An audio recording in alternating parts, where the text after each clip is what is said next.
তামিদ শিকদারের মুখটা দেখে মায়া লাগবে যে কারো। মনে হচ্ছে কয়েক ঘন্টার ব্যবধানে ভদ্রলোক অনেক শুকিয়ে গেছেন। আসলেই শুকিয়েছেন নাকি মেয়ের শোকে মুখশ্রী ফ্যাকাশে হয়ে আছে বলে এমন দেখাচ্ছে বলা যায় না সঠিক। বন্যের দিকে চাইলেই অনুভূতি শূন্য চোখে।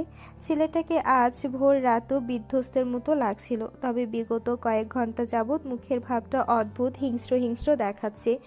চোয়াল কঠোর, দৃষ্টি ক্ষুরোধার, টকবগে মস্তিষ্ক। এই যেমন খানিক আগে একটা অভ্রের বয়সী ছেলে এলো। বন্য তখন করিডোরের শেষ প্রান্তে জানালার নিকটে দাঁড়িয়েছিল। ছেলেটা এলো সহাস্যে। রকস্টার বন্যকে এত কাছ থেকে দেখার সুযোগ পেয়ে একটা সেলফি নেওয়ার আবদার রেখেছিল কেবল। বর্ণ এমন স্ফুলিঙ্গ উতলে পড়া চোখে তাকালো, মনে হয় এক্ষুনি ভস্ম করে দিবে সব। তামিদ শিকদার তার প্রতিক্রিয়া দেখে কিছু একটা আন্দাজ করেছিলেন। আগ্রাসী হাতে ছেলেটার গলায় নয়তো কলারে হাত চালানোর আগে বর্ণের হাত আটকে ধরে ছেলেটিকে যেভাবে এসেছিল সেভাবে পাঠিয়ে দিয়েছেন তিনি। থানা থেকে ফোন করেছিল অফিসার। কি বলছে তারা? ছোট করে জানতে চায় বর্ণ। ফোঁস-ফোঁস শ্বাস ফেলছেন ভদ্রলোক।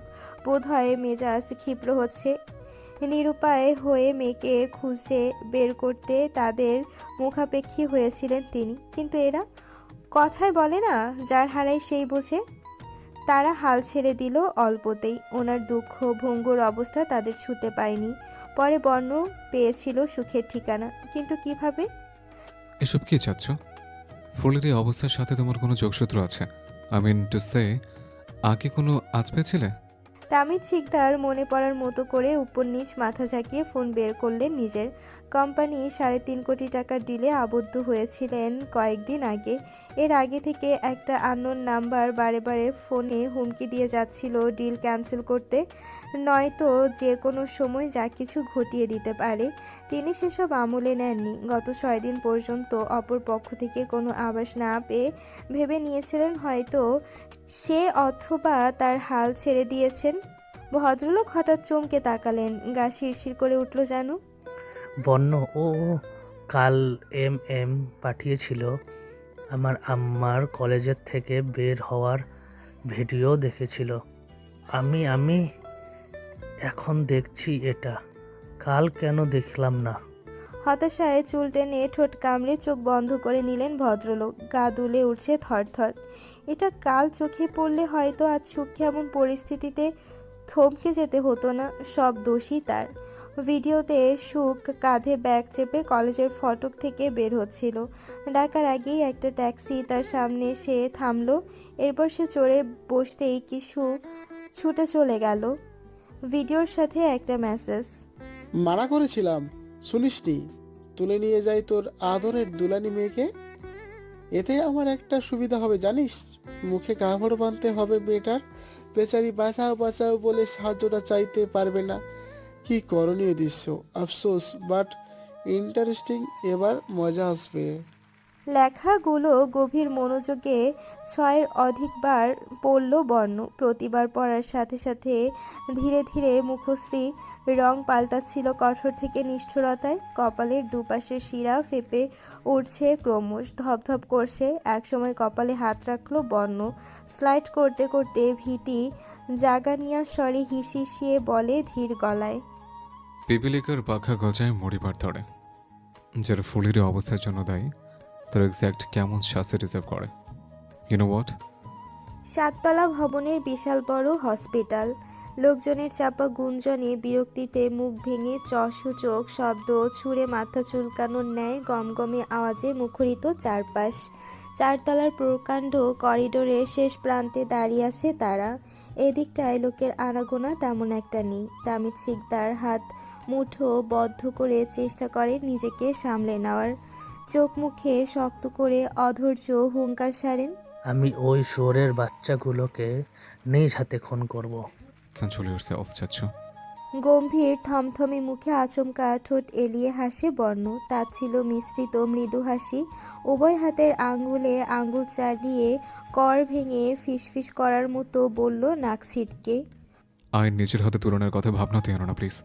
এটা অন্যায়, নীতি পরিপন্থী, ধর্মীয় সইবে না। ভদ্রলোক চমকানোর মতো চাইলেন, কঠোর গলায় শুধালেন। ছেড়ে দেব? আমার মেয়ে অনিশ্চিত জীবন নিয়ে হসপিটালের বেডে শুয়ে থাকবে আর ওরা মুক্ত বাতাসে শ্বাস টানবে। কেন? তোমাদের বিশ্বস্ত আইন আছে না? তাদের উপর ছেড়ে দাও। ওরা আসল অপরাধী শনাক্ত করতে পারলেও শাস্তি হিসেবে মৃত্যুদণ্ড দেব না। আর আমার কলিজার আঘাত করার একমাত্র শাস্তি মৃত্যু ছাড়া অন্য কোনো পরিস্থিতি আমি দেখছি না এই মুহূর্তে। বর্ণ অবচেতন মনে সজোরে উপর নিচ মাথা ঝাঁকায়, ঠোঁটে ঠোঁট গুজে ডান ভ্রুতে তর্জনী ঘষে বলল অন্যত্র চেয়ে। বিদ্যায় আছে ক্ষমা মহত্বের লক্ষণ। বাক্যটি তার মুখে শুনতে বেশ বিশ্রী রকমের সুন্দর লাগলো। তামিদ শিকদার বিস্ফোরিত চোখে তাকায়, মস্তিষ্কের সমস্ত রাগ ক্ষোভ যেন এক্ষুনি বর্ণের উপর গিয়ে বর্তাবে। সুচালো চোখে তাকিয়ে বর্ণ বলল, ধরতির মধ্যে তিনজন এবং এদের পেছনে যে কলকাঠি নেড়েছে তাদের পৃথিবীর বুক থেকে নিশ্চিহ্ন করে দিলে ফলস্বরূপ তোমার কি শাস্তি হবে? বাই এনি চান্স মজা করছিস আমার সাথে? No, I am serious. ক্ষিপ্র মেজাজে তাকিয়ে থাকলেন তামিদ শিকদার। বর্ণ কপাল কুঁচকে ডান হাত পেছনে ঠেলে মাথা চুলকায়, অতপর গা ঝেড়ে গম্ভীর গলায় জানালো, শীঘ্রই রংপুর ফিরছে আমি। ডক্টর মেহরাব এসে পর্যবেক্ষণ করে গেল সুখকে। পেশেন্টের পাশে বসে সশব্দে কাঁদতে উত্ত্যক্ত করতে নিষেধ করে দিয়েছেন। এখনও ঝুঁকি পুরোপুরি কাটেনি, তবু রুবায়াত মেয়ের পাশে বসে খুব কেঁদেছেন নিঃশব্দে আঁচলে মুখ চেপে। সুখকে দেখার জন্য 5 মিনিট সময় পেয়েছিলেন। উপরে যতই শক্ত হওয়ার কথা বলুক, মেয়ের এমন নিদারুণ পরিণতি দেখে দমিয়ে রাখতে পারেনি চোখ দুটোকে। পুনরায় ঝরঝর কেঁদে ফেললেন। সুখের লম্বা কাজ ছাড়িয়ে কোমরের উপরিভাগ অবধি নেমে আসা সিল্কি চুল আর নেই, কেটে ফেলা হয়েছে। মাথায় বড়জোর 1 ইঞ্চির মতন অবশিষ্ট আছে। কেটে নেওয়া রক্ত মিশ্রিত চুলগুলো প্রায় অনেকক্ষণ বুকে জড়িয়ে রেখেছিলেন তিনি। এগুলো সুখের বড্ড শখের ছিল। চুলের যত্নে সে কভু অবহেলা করে না। ছোটবেলায় একবার চুলের আগা ছেটে দিয়েছিলেন রুবায়েত। নিচ থেকে চুল ছাঁটলে নাকি আরও সুন্দর হয়ে বেড়ে ওঠে। তার অনুমতি চেয়ে খানিক বেশি লম্বা কেটে ফেলেছিল বলে সেদিন অভিমান করে কত যে চোখের পানি ঝরালো মেয়েটা। ভাতও খায়নি একদিন।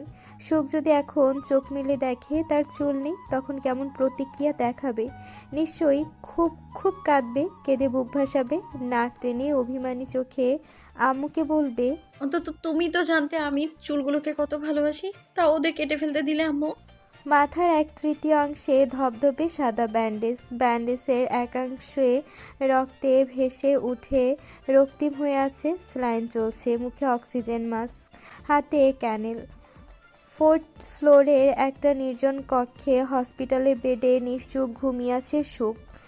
শ্বাস প্রশ্বাস চলছে। কপালে বা ভ্রুয়ের উপরাংশে একটা কালচে সরুরেখা, ঠোঁটের কোণে মেডিটেপ, থুতনির তলদেশে ডান কানের গোড়ায় আঁচড়ের দাগের মতো ক্ষতচিহ্ন।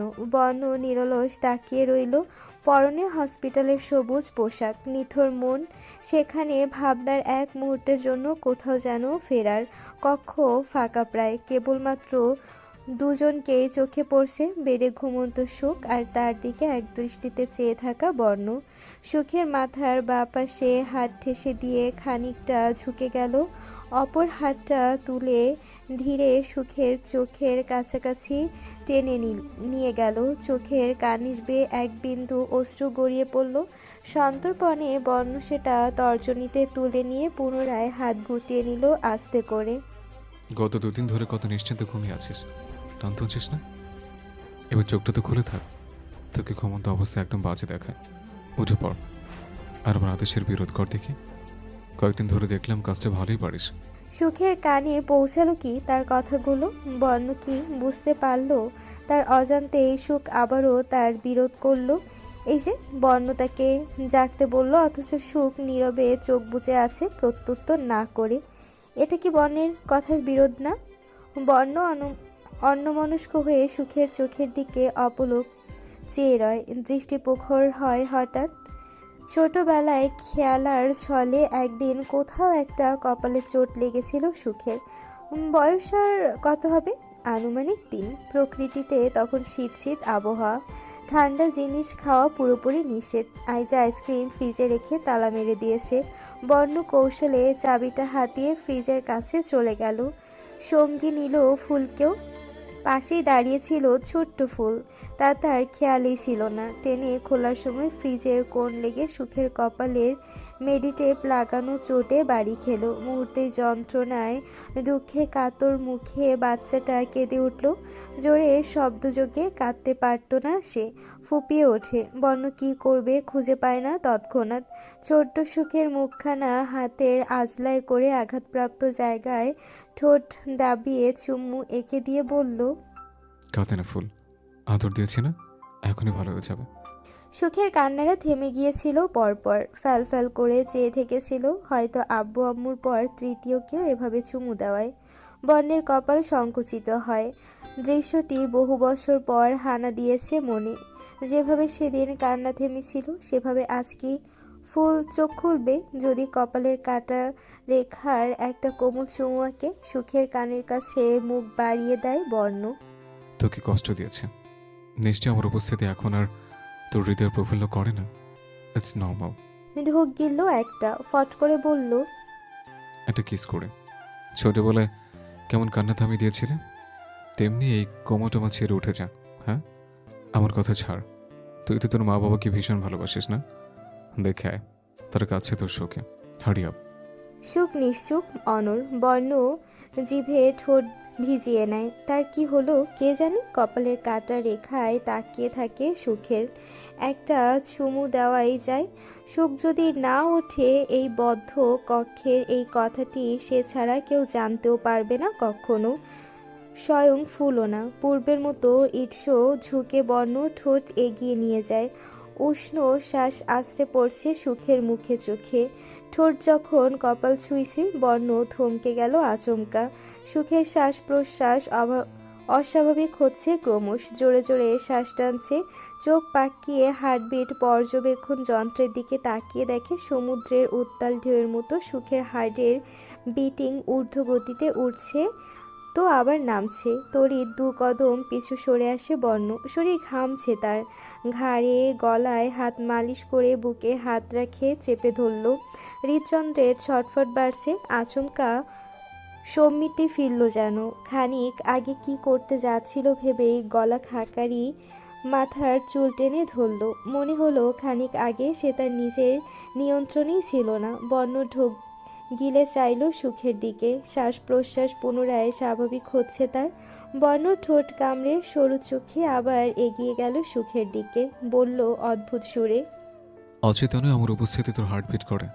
ট্রু লাভ, আজও ভালোটালে বাসিস আমায় কেন? বর্ণ রংপুর ফিরবে আজ। এদিকটায় তাকে আর তেমন একটা প্রয়োজন হবে না। সুর শেষ করে পুনরায় আসবে। রুবায়াত সুখের সঙ্গ ছাড়া ঘরমুখী হবে বলে মনে হয় না। বাকি রইল তুফা, অব্র আর সাইমা বুয়া। তাদের ব্যাপারে মাহির জানে না। তুফার সাথে তার ঘটা করে কখনো কথা হয়নি। হসপিটালে দু এক বাক্য আদান প্রদানে 3বারের মতো কথা হয়েছে কেবল। মেয়েটাও আজকাল আগের মতো কল করে, মাহির ভাই, ভাইয়া কোথায়, আপনাদের প্ল্যান কি, শ্যুট কোথায়, এটা ওটা, আর জিজ্ঞেস করে না। হয়তো সেদিন হুটহাট কল করতে নিষেধ করেছে বলে। এটা কি অভিমান? অবশ্য একদিকে ভালোই হয়েছে। এখন সাময়িক কষ্ট পেলেও একসময় তাকে স্বপ্নেও মনে পড়বে না তুফার। ইস, মাহির যদি জানতো তুফা নামের মেয়েটির পুরো স্বপ্ন রাজ্যই মাহিরের নামে লিখে দাও। বোধহয় সে জানে না, অথবা জেনেও না জানার ভান ধরে আছে। পার্কিং লটে এসে বর্ণের ফোনে ডায়াল করলো মাহির।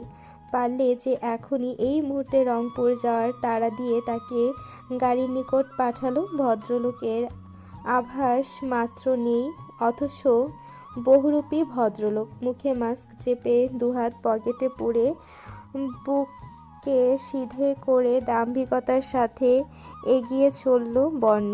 এই মিডিয়া জগতের নাম কামানোর এই একটাই সুবিধা, যেখানে যাও মুখ ঢাকো, নয়তো জনগণের সাথে সেলফি বিলাস করো।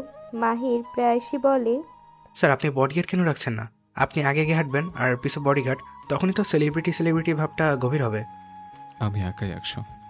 বর্ণের এই কথা খানার কাছে মাহিরের ওইসব যুক্তি খণ্ডন হয়ে যায়। অতপর মাহির হতাশ এই ঘাড় তারা বসকে নিয়ে লিফটের একটু পরেই বর্ণ কাছাকাছি পৌঁছানোর আগে লিফট থেকে বেরিয়ে এলো ডক্টর মেহরাব। পরস্পরকে দেখে দুজন থামলো নিজ ধ্যানে। ডক্টর মেহরাব তীক্ষ্ণ চোয়ালে তাকাতেই বর্ণের চক্ষু হাসলো যেন।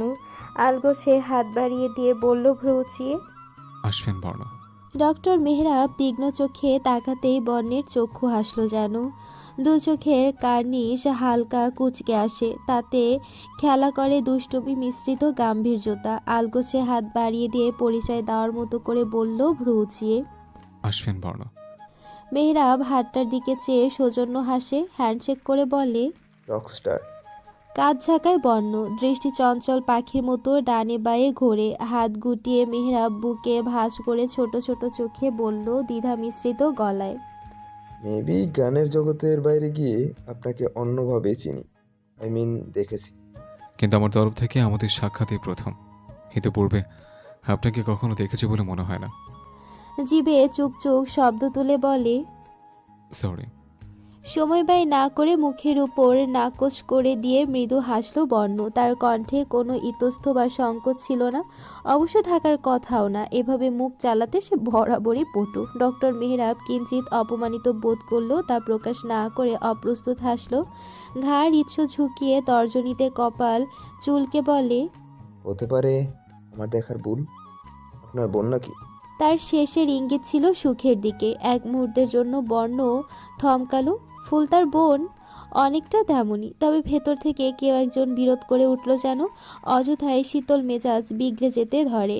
বোবা ফুল কোন সুখে তার বোন হতে যাবে? তামিদ শিকদার অল্প কিছু আহার করলেও রুবায়াত মুখে কোনো কিছু তুলতে নারাজ। তিনি মেয়েকে ছাড়া কিছুতেই মুখে খাবার তুলবেন না, গলা দিয়ে খাবার নামবে না যে। আজাদ শিকদারকে মান্য করেন সকলে। পরবর্তীতে তিনি বুঝিয়ে শুনিয়ে বলতে গুনে গুনে 5 লোকমা ভাত খেলেন। আজাদ শিকদারের ফ্ল্যাটে রান্না করেছিলেন সাইমা বুয়া আর তুফা মিলে। ফ্রিজে গরুর মাংস রাখা ছিল। বৈঠকে বসেছিলেন দুই ভাই। মেয়ের এই অবস্থার জন্য যে বা যারা দায়ী তাদের উপযুক্ত শাস্তি না দেওয়া পর্যন্ত তামিদ শিকদার ক্ষান্ত হবেন না। তবে এসবের আগে সুখকে সুস্থ হওয়া চাই। স্টিয়ারিংয়ে হাত চালানোর ফাঁকে ফাঁকে আর চোখে বর্ণকে অবলোকন করছে মাহির। চোখ বুজে বর্ণ সিটে মাথা এলিয়ে রেখেছে। মুখে এখন মাস্ক টাস্ক নেই। ডান হাতের মুঠোয় প্রেসিং বলে চাপ প্রয়োগ করছে নিজ ধ্যানে। মস্তিষ্কে খেলা চলছে মাহির ধরতে পারছে না, তবে কিছু একটা যে চলছে তা নিশ্চিত। জানতে চাইলো অল্প আওয়াজে, বস, আপনাকে কেমন অন্যরকম দেখাচ্ছে? কোনো বিষয়ে চিন্তিত? বর্ণ খানিক ঘাড় বাঁকিয়ে এক চোখ খুলল প্রথমে। সুচালো চোখে তাকিয়ে পাল্টা প্রশ্ন করল ভ্রু নাচিয়ে, তোর এমন মনে হচ্ছে? আলবাত মনে হচ্ছে। অবুঝ শিশুর মতো মাথা ঝাঁকায় মাহির। বর্ণ সোজা হয়ে বসল। প্রলম্বিত এক শ্বাস ছেড়ে চুলে হাত বুলিয়ে এলোমেলো করে ঠোঁটে ঠোঁট গুজে হঠাৎ মাহিরের দিকে ফিরল। বর্ণের মনে কি চলে সব কিছু মাহিরকে কিংবা যে কাউকে বলার প্রয়োজন বোধ মনে না করলেও কিছু কিছু বিষয়ে নির্বিকারে বলে দেয় স্বেচ্ছায়। এবারেও বোধ করি ব্যতিক্রম হলো না। মাহির সামনে ধ্যান রেখে ক্ষণে ক্ষণে তার মতিগতি ধরার চেষ্টা করছে। বুকের বাঁ পাশে ডান হাতের তর্জনী ঠেকালো বর্ণ। বক্ষস্থলে গোল গোল করে ঘুরিয়ে বলল, শহর ছাড়তে ইচ্ছে করছে না। এখানে কেমন অস্থির লাগে, মনে হচ্ছে কে যেন হারিয়ে যাচ্ছে ক্রমশ। মাহির অনেকক্ষণ তার কথাগুলোর সমর্থ আয়ত্ত করার লক্ষ্যে চুপ করে রয়। অতঃপর বুঝতে পারে শহরে সুখকে রেখে ফিরতে অস্থির লাগছে বর্ণর। চকচক করে উঠল মাহিরের চোখ। বলল, বোনকে মুমূর্ষু অবস্থায় রেখে যে কোনো ভাইয়েরই দূরে যেতে কষ্ট হবে। টেনশন নেবেন না sir. She is not my sister. দাঁতে দাঁত নিষ্পেষিত করে বর্ণ হেসে উঠল। মাহিকে এমন চোখে দেখলো যেন এক্ষুনি টুটি চেপে ধরবে। সে ভরকায়, জোরপূর্বক হাসার চেষ্টা করে ডোরের সাথে সেটে গিয়ে মিনমিন করে বলল, তাহলে কি স্যার? কাজিন। ও তো একই হলো। এক নয়, শুনিসনি? বললাম না মাত্র। মাহির বিস্মিত দৃষ্টিতে মাথা ঝাঁকিয়ে হ্যাঁ বুঝিয়ে স্টেরিয়াংয়ে চোখ রাখে। কেটে যায় অল্পক্ষণ। বোধ সংকটে পড়ে মাহির। তুফাকে বোন ডাকতে দ্বিধা না হলে সুখের বেলায় অন্য নিয়ম কেন? দুজনেই তো কাজিনি। তুফাকে ইঙ্গিত করে বহুবার বোন সম্বন্ধ করে কথা বলেছে, তখন তো বর্ণা এমন রিয়্যাক্ট করেনি। ইউনো, ও রোজ আমার স্বপ্নে আসে। বর্ণ অন্যমনস্ক, চোখের তারা জ্বলজ্বল করছে অদৃশ্যে এক অনুভবে। ঠোঁটে অবচেতন মনা হাসি লেপ্টে আছে। মনে হলো সিটে হেলান দিয়ে দুনিয়া থেকে ভিন গ্রহে পাড়ি দিয়েছে কী সব এলোমেলো ভাবনা সমেত। অস্ফুট স্বরে কথাটি বলল মাহিরের কানে সূচের মতো গিয়ে বিঁধল। তখনই ধরফরিয়ে তাকালো পাশে, চোখের পলক না ফেলে সন্ধিহান গলায় জানতে চাইল, সে স্বপ্নে দেখা দিলে আপনার ভালো লাগে? আগে খুব রাগ হতো, আজকাল হয় না, ভালোই লাগে। মাহির বুকে হাত চাপে নিজের। তার বুক কেন ধকধক করে? হার্ট অ্যাটাক আসবে নাকি? ফ্যালফ্যাল করে সে বর্ণের দিকে চাইল। এই প্রথম নারী বিষয়ক অনুভূতি কথা হচ্ছে তাদের। এর আগে বর্ণকে কোনো মেয়ের ভাবনায় আনমনা হয়ে দেখেনি। তার অন্তত মনে পড়ে না। ওর কথা মনে হলে হৃদয় কাঁপে। একটু একটু কাঁপে হয়তো। বর্ণ বোধ হয় নিজের খেয়ালে নেই, অথবা আছে, আঙ্গুলে ঠোঁট ছুঁয়ে চোখ বুজে আছে। মাহিরের মন বলছে বস নির্ঘাত এখন সুখকে কল্পনা করছে। দুয়ে দুয়ে চার মেলাতে ব্যস্ত হয় মাহির। পুনরায় জানতে চাইল, বস বস, ওর দিকে ঘন্টার পর ঘন্টা তাকিয়ে থাকতে ইচ্ছে করে। দূরে থাকলে ভেতরে অস্থির অস্থির লাগে, মনে হয় কিছু একটা নেই। বর্ণ এর মতো কিছু একটা বলল মনে হয়। মাহির স্পষ্ট শুনতে পায়নি। তার মনে নেচে কুদে উঠে অবিলম্বে। ঠোঁটে প্রশস্ত হাসি টেনে বর্ণের অপছন্দনীয় কথাখানা বলে বসলো ফুরফুরে সুরে, বস, আপনি প্রেমে পড়েছেন। যেভাবে তুই তহবার উপর পড়েছিস। প্রজ্বলিত মোমে পানি পড়লে যেমন কাল বিলম্ব না করে আগুন নিভে যায় ধপ করে, তেমনি মাহিরের ঠোঁট থেকে হাসি বিলুপ্ত হয়ে গেল তৎক্ষণাৎ। স্টেরিয়া চালাতে ভুলে বসলো প্রায়। হতবুদ্ধি হয়ে তাকিয়ে রইল স্তব্ধ মুখবায়বে। বর্ণ চোখ বুজেই হুঁশিয়ারি দেয়, সামনে থাকা, অ্যাক্সিডেন্টে আমার কিছু হলে মাটির তলায় জ্যান্ত পুঁতে রেখে দেবো তোকে। পৌঁছাতে পৌঁছাতে সন্ধ্যা নেমে যায়। বাড়িতে পা রাখতে ছুটে আসে নুরা। বর্ণ হাতের মুঠোয় তার ছোট হাত আঁকড়ে সামনে এগিয়ে যায়। নুরা হাস্যের মুখে কাতর গলায় বারবার করে বলছে, সুখকে দেখতে যাব, এরপর আবার যখন যাবে তখন আমায় নিয়ে যাবে তো বর্ণ। হানিফা বেগম ড্রয়িং রুমে ছিলেন সে সময়। বর্ণ পাশ কাটিয়ে যাচ্ছিল, তিনি থামিয়ে দিলেন এক বাক্যে, মাইয়াটার কি অবস্থা এখন দাদু ভাই? আইজা বেরিয়ে এলেন উদ্ভ্রান্তের মতো। ছেলে মেয়ে শূন্যে বাড়িটা কেমন প্রাণহীন হয়ে আছে গত কয়েকদিন ধরে। কেউ হাসে না খিলখিলিয়ে, কেউ খুনসুটি করে না। রোজ ভিডিও কলে ওপাশের অবস্থা দেখতে ভুল না হলেও সুখকে দেখতে পেয়েছেন মাত্র একবার, তাও অল্পক্ষণের জন্য।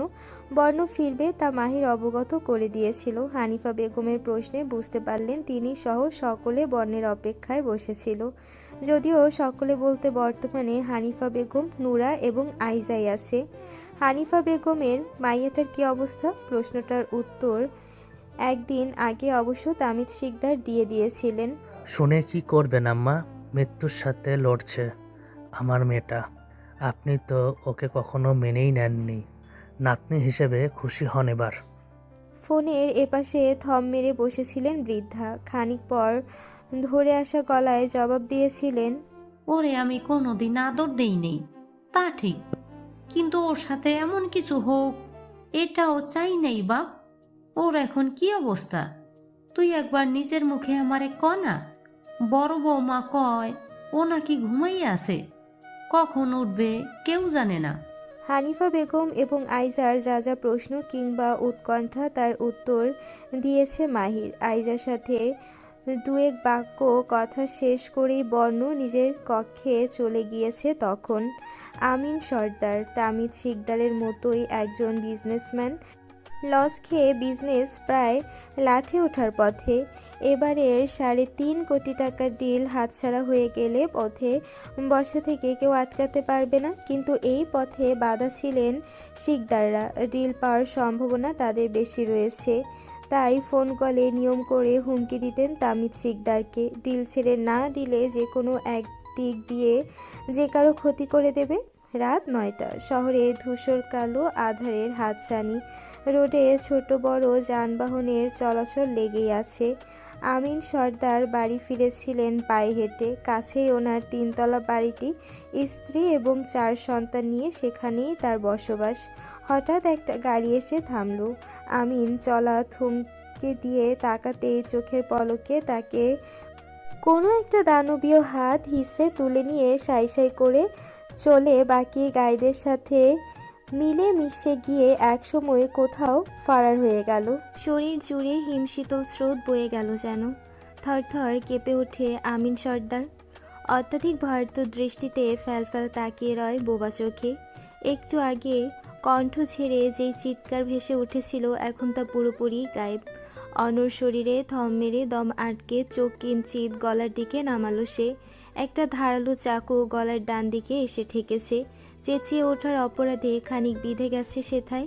ফলে রক্ত বেরিয়ে গড়িয়ে শার্টের কলারের সাথে মিলেমিশে যাচ্ছে। আমিন ঢোক গিলে চোখ তুলে সংক্ষিপ্ত দৃষ্টিতে লোকটার চেহারা রুমালে ঢাকা। চোখ দুটোই শুধু দৃশ্যমান। সেই চোখের শান্ত অথচ দৃঢ় চাহনি কেমন যেন ভয়ঙ্কর ঠেকল। এ যেন ঝড় আসার পূর্বাভাস। ভীত গলায় আমিন বলল, কে তুমি? বাক্যটা শব্দ হয়ে ঝরার পরপরই সম্মুখে বসে থাকা পুরুষশালী দানবীয় হাতের থাবা এসে গালের একপাশে লাগলো খুবই নিষ্ঠুরভাবে। ঠাস মতন শব্দ হয়, কানের ভেতর ভং ভং করে ওঠে লাগাতার। আমিন হাতে গাল ছোঁয়ার সাহস করে না। অজ্ঞাত ব্যক্তি দাঁতে দাঁত চেপে হিসিয়ে বলল, গিভ রেসপেক্ট, টেক রেসপেক্ট। চাচার বয়সী মানুষের গালে তীব্র আঘাত হেনে টেক রেসপেক্ট কথাখানা বড্ড বেমানান শোনালো। ড্রাইভিং সিটে বসে স্টিয়ারিংয়ে হাত চেপে রাখা মুখোশধারী লোকটা চোখের সামনে ঘটে যাওয়া ঘটনা আয়নায় সচক্ষে অবলোকন করে মুখ কুঁচকায়। ছলনাময়ী বস্তার পরপরই মনে পড়ে ছলনাময়ী, এটি স্ত্রীবাচক শব্দ। আপনি কে বাবা? ভেবে না তোর জমদূত। কণ্ঠ রোধ হয়ে আসে আর চোখে জানালার বাইরে দৃষ্টিপাত করার চেষ্টা করে আমিন। ভেতরে হাজার চিৎকার করলেও বাইরে আওয়াজ ভেসে যাবে না। উপরন্তু গাড়ি ছুটে চলছে নির্জন রাস্তা ধরে। জানের মায়া জেকে বসে মনে। আমিন বলে ওঠে, জেনে না জেনে আমি আপনার ক্ষতি করিনি কখনো। দয়া করে আমায় ছেড়ে দিন। অজ্ঞাত ব্যক্তি সামনের সিটের মাথায় উঠে তার দিকে মুখ করে বসেছে। হাতের চাকু এখনও তার গলায় ঠেকিয়ে রাখা। সেটা গলার এপাশ থেকে ওপার স্লাইড করার ফাঁকে ছোট ছোট দৃষ্টি ফেলে যেন ঠোঁট বাঁকিয়ে বলল, জেনে না জেনে কোনো ক্ষতি করিস না কখনো? এত প্রবল কনফিডেন্স? কথা শেষেই চাকুর আগায় চোয়াল ঠেলে উপরে তুলল মধ্যবয়সী লোকটার শ্যামবর্ণ মুখখানা, যেটা এখনও ভীতির ছাপ লেগে আছে। আমিন মিনমিন করে বলে, সত্যি বলছি, বিশ্বাস। এই মুখে ফুলকে টোকাতার কথা বলেছিলে? এই গানে এই বাচ্চারা বাস্টার্ডগুলোর ইয়েস বসনে তৃপ্ত হয়েছিলে? কেমন হয় যদি এই মুখ এই গানই না থাকে? নিস্তব্ধ পরিবেশে ফিসফিসিয়ে বলা কথাগুলো অদ্ভুত ভয়ানক শোনায়। অজ্ঞাত ব্যক্তিকে অস্বাভাবিক মনে হচ্ছিল তখন। থরথর কেঁপে ওঠে আমিন সর্দার। কথা জড়িয়ে যায়। ফুলকে? ডক্টর অফ তামিজ শিকদার, মনে পড়ে?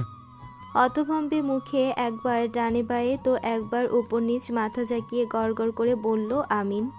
ওকে আমি কিছু করিনি, বিশ্বাস করুন। আমি সেদিন দূর থেকে লোকদের ছবি তুলতে বলেছিলাম যাতে মিস্টার শিকদারকে ভয় দেখাতে পারি। এর চেয়ে বেশি কিছু করিনি। আমায় বিশ্বাস করুন স্যার, ওর কাছাকাছিও কেউ ঘেঁষেনি। বর্ণ কপাল মুখ গাঢ় রকমের কুঁচকে আমিন সর্দারের মুখের উপর ঝুঁকে গেল আচমকা। দাঁতের দাঁত নিষ্পেষিত করে বলে, সারা জীবন মিথ্যে বলে হায়াত পার করে দেওয়া মানুষও মৃত্যুর আগ মুহূর্তে সত্যি স্বীকার করে নেয়। আর তুই শালা মৃত্যুর মুখোমুখি দাঁড়িয়ে বড় মুখে মিথ্যে বলে যাচ্ছিস? প্রাণের মায়া নেই? আমি সত্যি বলছি, সেদিন আমার দুটো লোক ওই মেয়ের। ঠাস করে দ্বিতীয় দফায় চর পড়ল গালে। বর্ণ বলল নির্বিকারে, সুখ ওর নাম। আমিন মেনে নেয়। সুখ মায়ের পিছু নিয়েছিল ঠিকই, কিন্তু কিছু পথ গিয়ে দূর থেকে তারা দেখতে পেল একটি গাড়ি থেকে 3টি ছেলে বলে নেমে ওকে তুলে নিয়ে যাচ্ছে। বর্ণ চোখ তুলল ফট করে। তারপর? সুখ মাকে নিয়ে গাড়িতে চলে যেতেই আমার লোক ফিরে আসে। অল্পক্ষণ চুপ করে রয় বর্ণ। আমিন সর্দারের কানের গোড়ায় গলায় থুতনিতে চাকু দিয়ে আলতো চাপে আঁকিবুকি করতে করতে বলল, সেদিনও 3 চোরের সাথে সুখের হাতাহাতি ধস্তাধস্তি হয়েছিল। হ্যাঁ সাহায্য যেন সুখ আশেপাশে তাকিয়েছিল। ছিল। কেউ এগিয়ে গিয়েছে? আশেপাশে হাতে গোনা 2-1 ছিল, মানুষ ছিল, কেউ যায়নি। তুই বা তোরা পুরো দৃশ্য নিজে চোখে দেখেছিলি? আমি নয়, আমার লোকেরা। ওরা প্রতি মুহূর্তের আপডেট দিয়েছিল নিশ্চয়ই। জি। তোর মেয়ের বয়সী একটি মেয়েকে 3টি জন্তু জবরদস্তি করছে।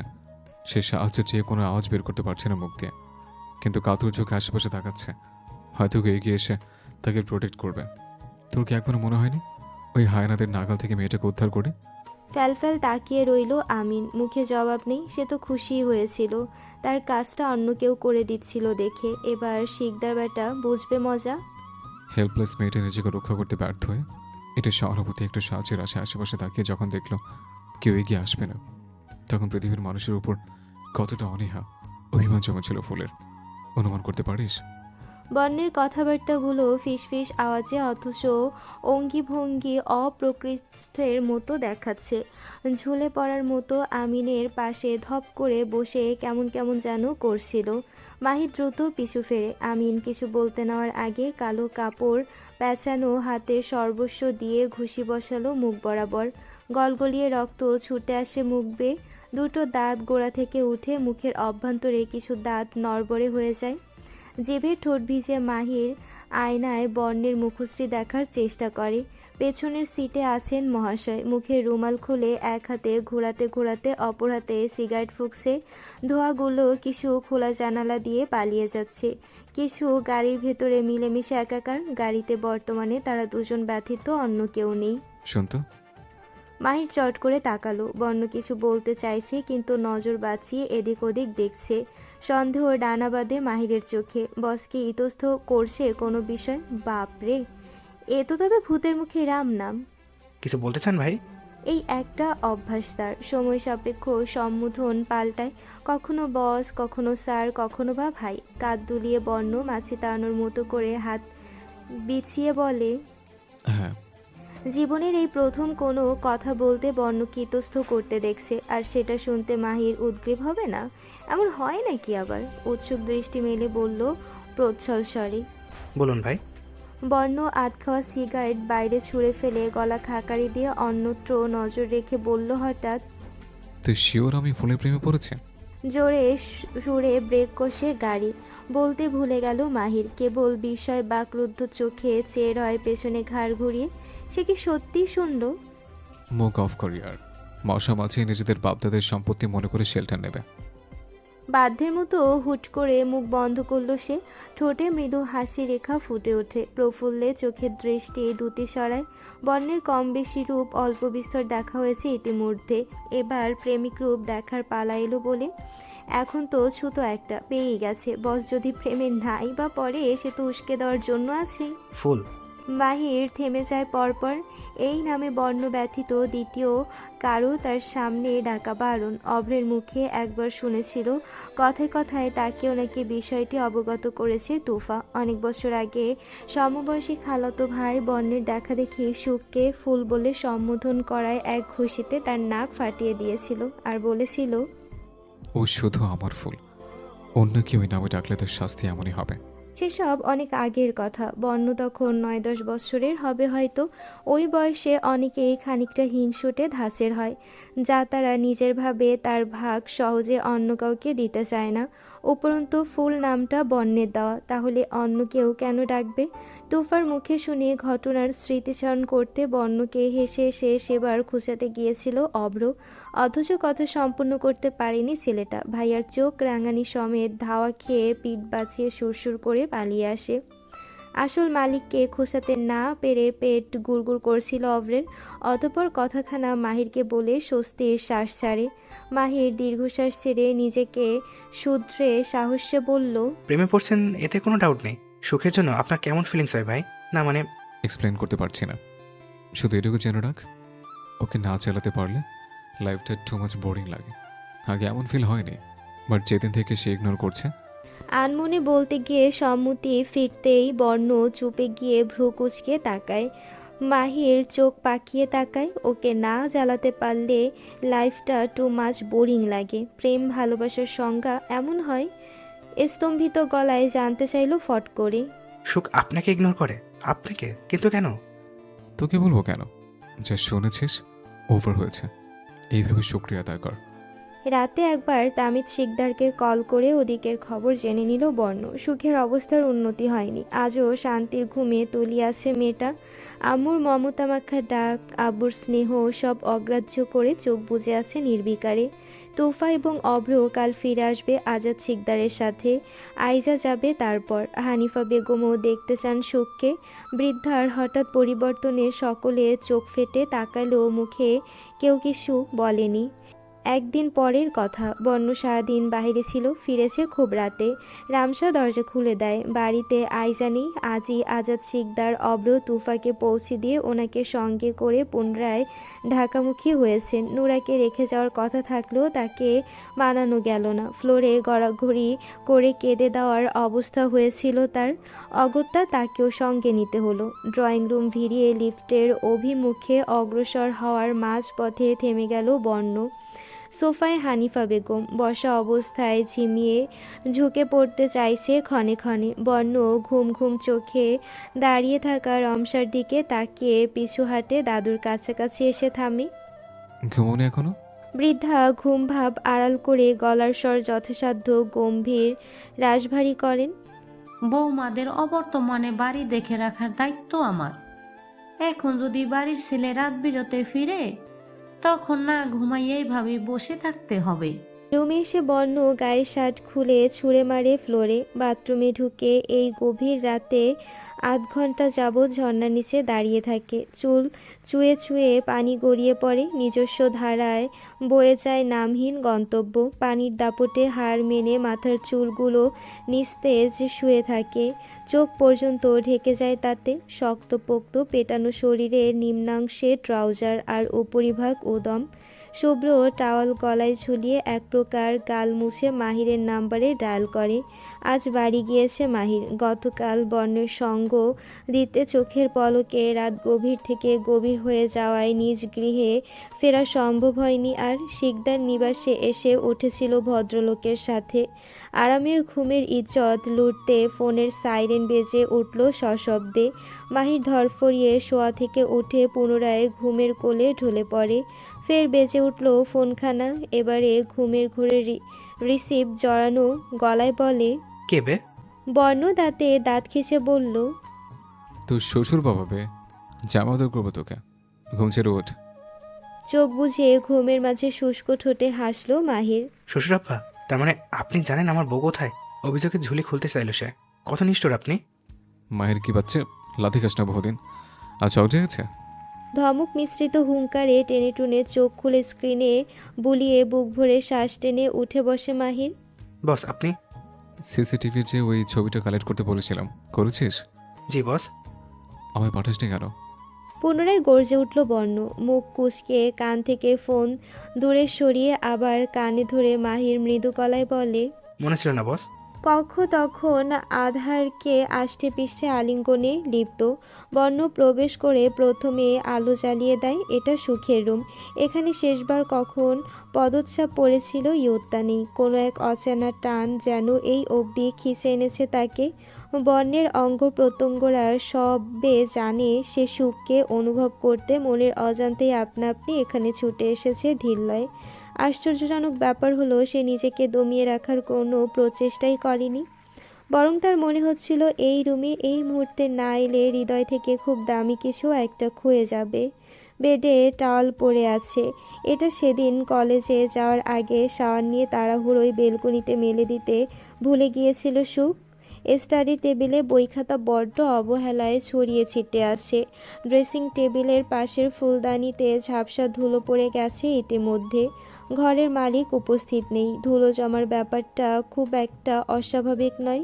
ঠোঁটে ঠোঁট চেপে কক্ষ জুড়ে নজর ঘুরিয়ে নিল বর্ণ। মনে হলো সেদিন কালো শাড়িতে স্বপ্নে আসা ফুল লাজুক হেসে তার দিকে চেয়ে আছে।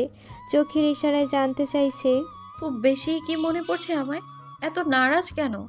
আপনার তো খুশি হওয়ার কথা। ধীরে ধীরে চলেই যাচ্ছি আমি আপনার চেয়ে অনেক দূরে, বহু দূরে। আর কেউ আপনার সামনে হাত জোর করে বলবে না আমায় একটু ভালোবাসুন না বর্ণ ভাই? অথচ রুমের আশেপাশেও সুখের কোনো অস্তিত্ব নেই। চুলে হাত চালিয়ে স্টাডি টেবিলে গিয়ে চেয়ার টেনে বসে বর্ণ। ঘড়ির কাঁটা আনুমানিক 4টে পার করে গেছে। গভীর রাত, শান্ত শহর।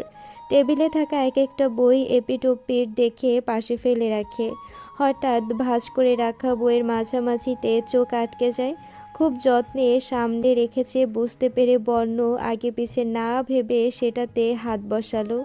ধূসর মেঘ রঙা ডায়েরি, কভারে সাদা কালিতে আর্ট করে ইংরেজি অক্ষরে লেখা। Don't touch it without flowers permission. বর্ণ দৃষ্টি তীক্ষ্ণ হয়। সৃষ্টির শুরু থেকে নিষেধের প্রতি আদমজাতের অদ্ভুত এক আকর্ষণ। কেউ নিষেধ মানে, কেউ তা গ্রাহ্যই করে না। বর্ণ বোধহয় দ্বিতীয় দলের। ফুলকি সেটা জানে না, তার উপর তার দেওয়ার ডাকনাম ব্যবহার করেছে। আর বর্ণ ফুলের পারমিশন নেওয়ার অপেক্ষা করবে এমন হয় নাকি? এটা ঠিক বিড়ালের সামনে শুকনো মাছ রেখে এটার দিকে চোখ তুলেও তাকাবে না। নিষেধাজ্ঞার মতো হয়ে গেল না? অথচ বর্ণকে এটা কে বোঝাবে যে এই রুমটা সুখের? সে তার জিনিস যেখানে ইচ্ছে যেভাবে ইচ্ছে রাখতে পারে। যদিও শুরুতে তার মাঝে তেমন কোনো কৌতূহল চোখে পড়েনি, তবু সে প্রথম পাতা উল্টালো সন্তর্পণে। নীল, লাল, কালো কালিতে খচিত জল জল করতে থাকা লেখাগুলো দেখে দৃষ্টি আচমকা প্রখর হয়ে ওঠে। চাহনিতে বিস্ময়ের বদলে কিছু একটা ছিল যা অবর্তনীয়। অজান্তেই ঠোঁট কামড়ে বাঁকা হাসল বর্ণ। নীল, লাল, কালো কালিতে খচিত আফসিয়ান বর্ণ, love you, hate you, miss you. ছোট ছোট লেখায় পুরো পৃষ্ঠা জুড়ে স্তরে স্তরে সাজানো এই 4টি কথা। বর্ণ হাসি চেপে গম্ভীর হয়। ডায়েরির প্রথম পাতা নয় এটা। আগে আরও 2টো পাতা ফেলে এসেছে। ডায়েরি বন্ধ করে পুনরায় প্রথম পাতা মিলল বর্ণ। দৃষ্টি থমকায় সেই পাতাতে। একটা স্কেচ, পেন্সিলে আঁকা, দুদিকে মুখ করে থাকা 2টো যুবক যুবতী। মেয়েটি তার মাথার লম্বা বিনুনির গোড়ায় হাত রেখে আছে ব্যথাতুর মুখশ্রী। বিপরীত মুখ দাঁড়িয়ে ঠোঁটে ধূর্ত হাসি ফুটিয়ে বেনুনির আগা নিজের কাঁধ বরাবর রেখে টেনে ধরে সম্মুখে হাঁটছে যুবক। খুব পরিচিত এবং জীবন্ত 2টো সুশ্রী। তাদের একজন আফসিয়ান বর্ণ এবং অপরজন ফারিস্তা সুবহান সুখ। অবচেতন মনেই তার উপর হাত বুলিয়ে দেয় বর্ণ। তার অভিব্যক্তি সঠিক বোঝা গেল না। এত নিখুঁতভাবে ফুল স্কেচ করতে পারে এই প্রশ্নই হয়তো মাথায় ঘুরছে, অথবা অন্য কোনো ভাবনা। আগের বর্ণ সুখকে এভাবেই জ্বালাতো। একজন ছিল উত্তপ্ত আগুনের ন্যায়, অন্যজন ততটাই হিমশীতল। কিন্তু বহুকাল হলো সেই আগুন পানির সম্পর্ক ধামাচাপা পড়ে গেছে অসংজ্ঞায়িত কোনো তাণ্ডবে। অথচ স্কেচ দেখে মনে হচ্ছে এটা কালই আঁকা। বর্তমানে দুজনকে যেমন দেখা স্কেচেও তেমনি। তবে কি সুখ সেসব দিনের আজও স্মৃতিচারণ করে? কিন্তু বর্ণ তো স্মৃতি হিসেবে নয়, তার মূল উদ্দেশ্যই ছিল সুখকে বিভ্রান্ত বিরক্ত করা। পাতার ওপিঠ ফাঁকা। তার পরবর্তী পাতায় মধ্যস্থে কিছু লেখা আছে। বর্ণ সেদিকে নজর রাখে। হে পৃথিবী, শোনো শোনো, আমি একটা ভুল করে ফেলেছি, বিশাল বড় ভুল। জানো কি? আমি ভালোবেসেছি। আসফিয়ান বর্ণ নামের এক নিষ্ঠুর পুরুষকে ভালোবেসেছি আমি। হৃদয়ের এক কঠিন সত্তা, এটা ভুল পথ। সে কেবল আমার বড় ভাই, তাকে অন্য নজরে দেখা পাপ বলে ধিক্কার জানালেও সেই যুক্তিকে অপর সত্তা হাজারো যুক্তি দেখিয়ে খণ্ডন করে দেয়। পারেনি তার নামে আমার হৃদযন্ত্রের অবাধ্য স্পন্দন বেহায়া মনকে শত চেষ্টায়ও আটকাতে। অবশেষে তাকে আমি ভালোবাসি। বর্ণ অন্য মনস্ক হয় না, চাইতো চোখের তারায় ভাসল যেন 5 লাইনের এই সূচনায় লেখা কথাগুলো। সুখ কোনো এক উঁচু পাহাড় চূড়ায় দাঁড়িয়ে মুখের দুপাশে হাত রেখে চিৎকার করে পৃথিবীকে অবগত করে দিচ্ছে তার ভালোবাসার কথা। ঠোঁটে ঠোঁট গুজে ঘুরিয়ে ফিরে ডায়েরিটা দেখতে লাগে সে। মোটায় ডায়েরিটা তর্জনীয় 2 করের মতো উঁচু হবেই। পরবর্তী প্রতিটা পৃষ্ঠায় ঘন কালো লেখা। শেষ করতে কমপক্ষে 1 থেকে 2 দিন সময় লাগবেই। ক্ষেত্র বিশেষও এত ধৈর্যশীল সে কখনোই না। এই এক বসাতেই তার পুরো ডায়েরির ইতিকথা অনুমান করা যায়। ডায়েরির সব পৃষ্ঠায় গুচ্ছ ডান হাতে ধরে বৃদ্ধা আঙ্গুলি কষে একটা একটা পাতা থপথপ ছেড়ে দিয়ে বর্ণ শেষের দিকে চলে গেল। দুটো ফাঁকা পৃষ্ঠার মধ্যখানে খণ্ড খণ্ড ছেঁড়া কাগজের টুকরো, যেন এই টুকরোগুলো দুদিকের পৃষ্ঠার বর্ডার হিসেবে কাজ করছে। ভাঁজ করা কাগজের মধ্যে থেকে একটি খুলেই ধমকালো সে। এটি সেই চিঠি যেটাতে সেদিন সুখ নিজের সব অনুভূতি তুলে ধরে বর্ণের সামনে দাঁড়িয়েছিল ভালোবাসি বলে। আর বর্ণ ভালোবাসি লেখাটি চোখে পড়া মাত্রই টুকরো টুকরো করে ছুঁড়ে ফেলে সুখের কোমল হৃদয়খানি চূর্ণ বিচূর্ণ করে দিয়েছিল পাষণ্ডের মতো করে। বর্ণ পুনরায় রেখে দিল সেটা, হয়তো পড়ে দেখার সাহস কুলাচ্ছে না, অথবা প্রয়োজন বোধ মনে করছে না। আরও একটি কাগজ আছে, এটা সেদিন বেলকনি থেকে তার উড়িয়ে দেওয়া কথাগুলো। বর্ণ অবাক হলো না এটা সুখের কাছে দেখে, নিজ থেকে স্মিত হাসলো শুধু। ডায়েরির এখন দুটো ভাগ। বর্ণ ডান ভাগ থেকে একটি পাতা উল্টালো। দেখুন বড় ভাই, কাঁদছি আমি, বিক্ষিপ্ত স্রোতের মতো বাঁধ ভাঙা কান্না আমার। অপরাধ করেছি না আপনার মতো রকস্টারকে ভালোবেসে? সত্যিই কিন্তু কি যোগ্যতা আছে আমার আপনার পাশাপাশি দাঁড়ানোর? যে কখনো ভালোবাসি শব্দটা মুখে উচ্চারণই করতে পারে না, তার কোনো অধিকারই নেই কাউকে ভালোবাসার। আমারই সবটা ভুল, মাথা পেতে নিলাম আমি। কিন্তু আমি আশ্রিতা, আমি কাউকে কথাটা বলিনি। আম্মুকেও নয়, আব্বুকেও নয়। জানেন কেন? দুটো কারণ। এক, আপনার কথা রাখতে। দ্বিতীয়ত, আমি কথাটি সত্যতা যাচাই করতেই পারি, তবে সাহস নেই জানেন তো। আমি খানিক নয়, অত্যধিক ভীতু। ভয় হয় খুব। যদি সত্যি সত্যি আশ্রিতা প্রমাণ হই, শুনতে হয় যদি যাদের আব্বু আম্মু বলে জানি তারা আসলে আমার কেউ নয়, সহ্য করতে পারবো না আমি এমন জঘন্য বাজে সত্যিটা। ওই মুহূর্তেই আমার মরণ হোক, কিন্তু আপনাকে ছেড়ে দেব না আমি। একদিন না একদিন আপনাকে এর জবাবদিহি করতেই হবে। আপনি বাধ্য হবেন সেই দিন। এই পর্যায়ে বর্ণ গলা খাকারি দেয়, গম্ভীর মুখে ঠোঁট ভিজিয়ে এদিক ওদিক দৃষ্টি নিক্ষেপ করে চাপা দীর্ঘশ্বাস ছাড়ে। সে কি সেদিন জবাবদিহি করতে বাধ্য হবে? রিয়েলি? সুখ চ্যালেঞ্জ দিল তো তাকে। বর্ণ পরবর্তী পৃষ্ঠায় উল্টায়, খুব সগর্বে বলে এসেছি আমার ভালোবাসার জোর এতটাই যে আপনি একসময় আমার শূন্যতা অনুভব করবেন। আমি বিহীন নিজেকে শূন্য অচল আপনার ভাষ্যমতে বোরিং মনে হবে সেদিন। সেদিন আমার হাত চাইবেন আপনি, অথচ এই বদ্ধ রুমে এসে মনে হচ্ছে খুব বাজেভাবে হেরে যাব আমার সেসব কথার কাছে। আমি জোর পাচ্ছি না ভেতর থেকে, পাবো কি করে? ওটা যে চূর্ণ বিচূর্ণ, এখন নিষ্ক্রিয় প্রায়। হৃদয়ের গহীনে বহু বছরে তিল তিল করে গড়ে ওঠা ভালোবাসা আপনি আমার। প্রতিটা মুহূর্ত, প্রতিটা সেকেন্ড আমার মন মস্তিষ্ক জুড়ে ঘাঁটি গেড়ে বসেছিলেন, আজও আছেন। আমি ভীষণ করে চাইছি আপনাকে, তবুও পারছি না আপনাকে ঘৃণা করতে। আবারও একবার নিজের কাছে হেরে যাচ্ছি আমি, হয়তো যাব প্রতিনিয়ত। সেদিন আপনার প্রতি দুর্বল হতে, মনকে শক্ত খোলসে আবদ্ধ রাখতে না পেরে অপরাধ করেছি আমি। আজ আপনাকে ঘেন্না না করতে পেরে দ্বিতীয় অপরাধ। অপরাধের উপরে এত অপরাধ কিভাবে করতে পারি আমি? এর শাস্তি কি হতে পারে? 2 চোখের অশ্রু, নির্ঘুম রাত। আপনার ত্রিসীমানায় ঘেঁষতেও নিষেধ করেছেন আপনি। একবারই তো অবস্থান আমাদের, তাই শপথ নিতে পারবো না যে আমি আপনার মুখোমুখি হব না এই জীবনে। কিন্তু এইটুকু কথা দিলাম, স্বেচ্ছায় আপনার ত্রিসীমানায় ঘেঁষবো না আর আমি।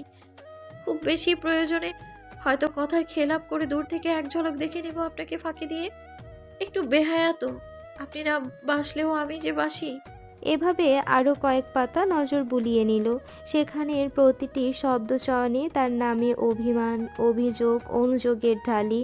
পরের পাতা উল্টায় না বর্ণ, আপনা আপনি থেমে যায় হাত। নিশ্চয়ই তার নামে শত শত অভিযোগ পরবর্তী পৃষ্ঠাগুলো বিনা দ্বিধায় জড়িয়ে নিয়েছে নিজের গায়ে।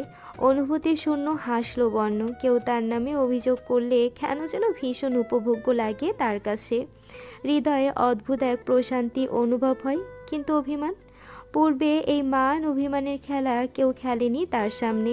অতঃপর সুখের কথাগুলো থেকে অভিমান আর অভিযোগের তফাৎ তৎক্ষণাৎ খুঁজে পেল না সে। অল্প বিস্তর অভিমান অভিযোগ জানাশোনা হয়েই গেল বর্ণের। সে জোরপূর্বক পৃষ্ঠা থেকে নজর সরিয়ে আনে অন্যত্র। প্রতিটি শব্দ পড়ার সময় মনে হচ্ছিল সেদিনের সুখের অশ্রুসিক্ত মুখশ্রী ভেসে উঠছে। কি যে বিধ্বস্ত রকমের করুণ ছিল সেই আঁখি পল্লব।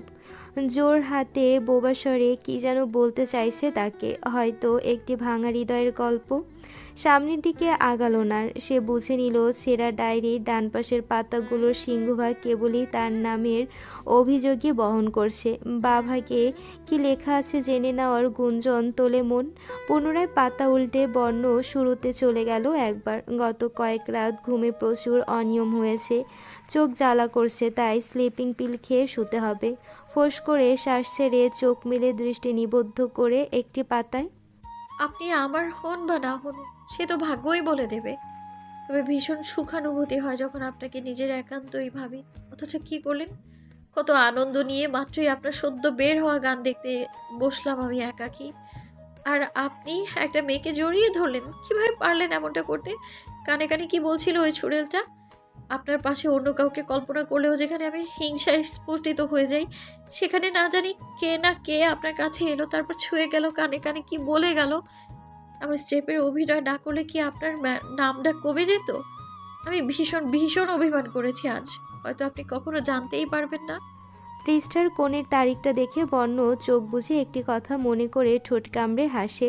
কাছে এলো, তাকে ছুলো, এতটুকুই সুখ দেখেছে। এর পেছনে ঘটে যাওয়া দৃশ্যপট দেখলে নিশ্চয় সুখের এই লেখা এই অভিমান অন্য পথে যাত্রা নিত। প্রায় বছর দুয়েক আগের কথা। সেদিন shooting spot Inani sea beach, Cox's Bazar. সমুদ্রের বালুচরে একটি স্টেপ এমন ছিল যে মেয়েটি ছুটে এসে তাকে আলতো করে তার কাঁধে দুহাত রাখবে, লাজুক হাসি হাসি মুখটা এগিয়ে কানে কানে কিছু একটা বলবে চরম আবেগ মিশিয়ে। দুর্ভাগ্যবশত শুটিং টাইমে মেয়েটি কানে মুখ বাড়িয়ে নিতে যাওয়ার মুহূর্তে বর্ণের গালে হালকা ছুঁয়ে গিয়েছিল তার গাল। এরপর বর্ণ কাল বিলম্ব করেনি, এক ধাক্কায় তাকে সরিয়ে ঠাটিয়ে চর বসিয়ে দেয়। রাগের তোড়ে আগে পিছে ভাবার সময় নেয়নি বর্ণ। বেখেয়ালে শক্ত ধাতুর ন্যায় হাতটা গালের পাশাপাশি কানও ছুঁয়ে গেছিল। পরপরই পর্দা ফেটে রক্ত বেরিয়ে আসে লিয়ানা নামের সেই মেয়েটির। এটি তার প্রথম কাজ ছিল বর্ণের সাথে। এ নিয়ে কত কি ঘটে গেল সুখ যদি জানতো। চোখের জ্বালা তীব্র হচ্ছে, পৃষ্ঠায় চোখ স্থির রাখা যাচ্ছে না। বর্ণ আপন মনে পৃষ্ঠা উল্টে পাল্টে একটা পেজে থামি, আরও একটা স্কেচ। এটাতে কেবল আফসিয়ান বর্ণের রাজত্ব। গিটার হাতে বিন ব্যাগে পা টেনে বসে আছে, চোখ বন্ধ। তার পাশের পৃষ্ঠা লেখাগুলো পড়তে চোখের উপর ডায়েরি নিয়ে এলো সে। এবারে খানিকটা কৌতূহল দেখা দেয় তার মাঝে। প্রিয় সুন্দর পুরুষ, আব্বুর পর আমার চোখের দেখা শ্রেষ্ঠতম সুন্দর পুরুষ আপনি। জানি না এটা আমার চোখের ভুল নাকি মনে। আমি অগোচরে চেয়ে থাকি, তবু বারে বারে তৃষ্ণায় কাতর হই। দূর থেকে চুপি চুপি ক্ষণের পর ক্ষণ অপলক তাকিয়ে আপনাকে দেখে যাই নিরলস। তৃপ্তি মেটে না, বরং তৃষ্ণা বেড়ে যায় দ্বিগুণ থেকে বহুগুণ। ইচ্ছে করে আপনাকে চোখের সামনে বসিয়ে চেয়েই থাকি মায়াবী এই জগৎ ভুলে। কখনো কখনো মনে হয় আপনি জান্নাত থেকে পালিয়ে আসা কোনো ফুল। না না, ফুল তো আমি আপনার, আর আপনি হবেন সেই ফুলের বিষাক্ত কাঁটাযুক্ত গাছ, যার মুকুটে ফুটে উঠবে আপনি নামক কোমল স্নিগ্ধ সুরভি ছড়ানো পুষ্পরাণী। শুনছেন সুন্দর পুরুষ? আজ একটা সিনেমা দেখেছি, ভীষণ মনে ধরেছে। অতপর হুটহাট আবেগে পড়ে আমিও একটা অসাধ্য ফ্যান্টাসিতে ডুব দিয়েছি। ইস, যদি আমি আপনার হৃদয়ের বৃহত্তম জেদ হতাম, যদি আমায় আর আমার ছোট্ট মন জিততে উঠে পড়ে লাগতেন। কিন্তু আমি জানি এটা অসম্ভব। আমার কাছে আপনি ছাড়া অন্য কোনো স্বপ্ন পুরুষ না থাকলেও আপনাকে নিয়ে স্বপ্ন দেখা হাজারো রমণী আছে। ভালো। বর্ণ ধপ করে ডায়েরি বন্ধ করে ফেললো, ছুঁড়ে ফেলার মতো রেখে দিল স্টাডি টেবিলে। সেকেন্ড কয়েক স্থির থেকে পায়ের উপর পা তুলে বসে শূন্যে দৃষ্টি ফেলে চেয়ে রয় অল্পক্ষণ। তার অভিব্যক্তি ঠাউর করা খানিক দুষ্কর। ডান হাতের তর্জনীতে ঠোঁট ঘষে খানিক পর ভ্রু গুটিয়ে বলে উঠল অস্ফুট স্বরে, এত আবেগ? হাসি ছিটকে আসে ঠোঁট ভেঙে। অতপর বলল ঘাড়ে হাত ম্যাসাজ করে, ওকে জানেমান, কবুল হ্যাঁ। ভোর 5টার দিকে স্লিপিং পিল নিয়ে শুয়েছিল বর্ণ। ঘুমের প্রয়োজন, রোজ এটা সেবন করতে হয় তাকে, নচেত সহজে চোখে ঘুম আসে না।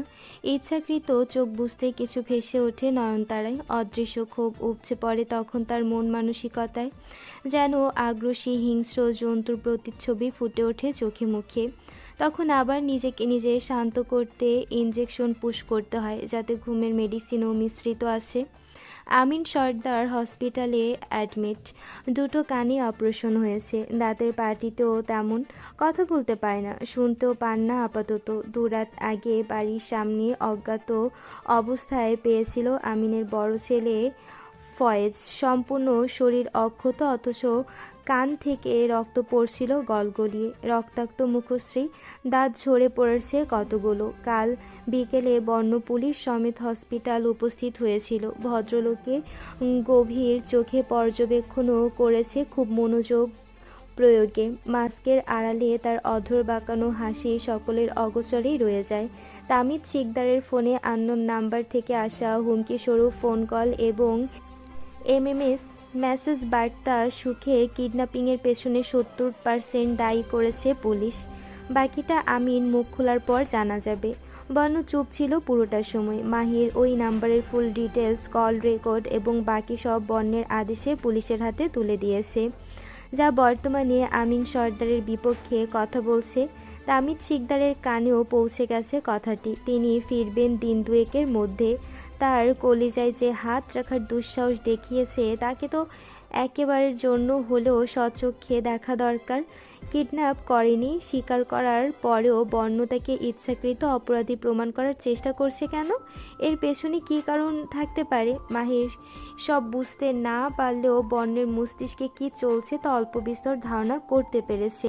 বর্ণের ঘুম ভাঙল সকাল 10টায়। মাহির ফোন করেছিল 10:30টায় শুট স্পটে যাওয়ার কথাটি মনে করিয়ে দিতে।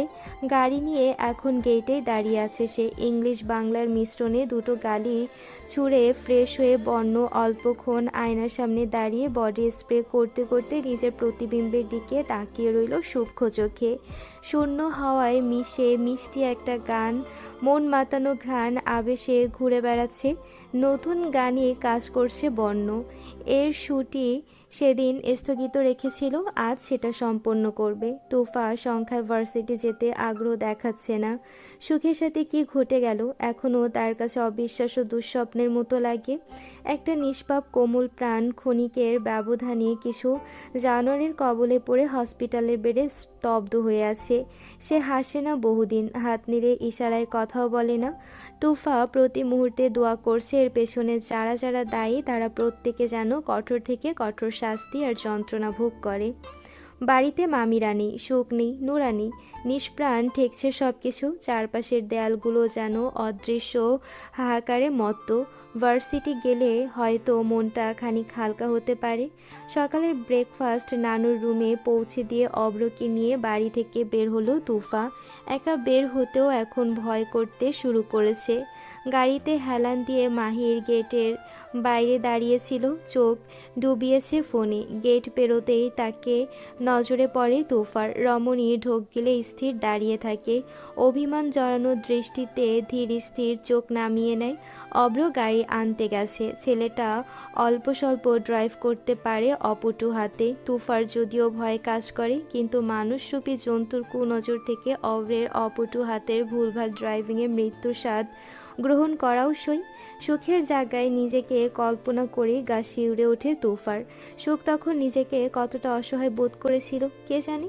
তুফা হাঁসফাঁস করে মনিদয় এদিক ওদিক লুকানোর মাঝে হঠাৎ চেনা পরিচিত পুরুষালী ভরাট স্বর কানে এলো। ভার্সিটি যাওয়া হচ্ছে? আজকের ব্রেকিং নিউজ, শহরের বিশিষ্ট ব্যবসায়ী তামিদ শিকদারের একমাত্র মেয়ে ফারিস্তা শুভাংশু কলেজ থেকে ফেরার পথে দুষ্কৃতীদের হাতে কিডন্যাপ হয়। পরবর্তীতে তাদের ধারারে বিধ্বস্ত মৃতপ্রায় সুখ এখন হসপিটালের বেডে শায়িত। তদন্তে আরও একটি বিষয় সামনে এসেছে। সুখের অন্য একটি পরিচয় হলো সে সম্পর্কে আমাদের দেশের বিখ্যাত সঙ্গীত শিল্পী রক স্টার আফসিয়ান বর্ণের আদরের ছোট বোন হয়। আমরা তার পরিবারের জন্য গভীর শোকাহত। সৃষ্টিকর্তা তাদের এই সংকটময় মুহূর্ত কাটিয়ে ওঠার তৌফিক দিন। নিষ্প্রভ দৃষ্টি মেলে বর্ণ ল্যাপটপ স্ক্রিনে চেয়ে রয়। এই তো নির্জন জায়গার সেই আন্ডার কনস্ট্রাকশন বিল্ডিংয়ে সুখের সাথে হাতাহাতি হচ্ছে চারজন ব্যক্তির, চেহারা অস্পষ্ট। তারপর মাটিতে সুখের রক্তাক্ত দেহ। এই ছবি আর ঠিকানাই একটা অচেনা নাম্বার থেকে হোয়াটসঅ্যাপে কেউ পাঠিয়েছিল সেদিন। নাম্বারটা কারো নামে রেজিস্টার্ড নয়, ফলস্বরূপ চেক করার উপায় নেই। ভিডিও পুনরায় অন করলো বর্ণ। কপালে সুদূর ভাঁজ পড়ে, দৃষ্টি ক্ষুরোধার, হাত দুটো মুঠোবদ্ধ, মুখশ্রী অত্যাধিক গম্ভীর। পরিপাটি হয়ে রুম ছাড়তেই যাচ্ছিল সে খানিক আগে, তখনই মেইল আসে, তাতেই ভিডিওটাও। ভিডিওর শেষের দিকে স্ক্রিন আধার কালো হয়ে ঝিনঝিন করে ওঠে, ঠিক বিটিভির পর্দার মতো।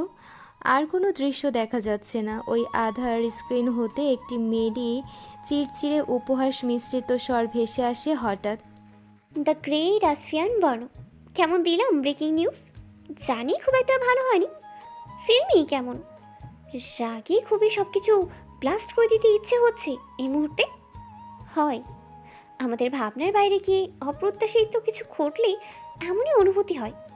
নিশ্চয়ই জেনে গেছো তোমাদের সুখ পাখি আসলে রেপ টেপ কিছু হয়নি।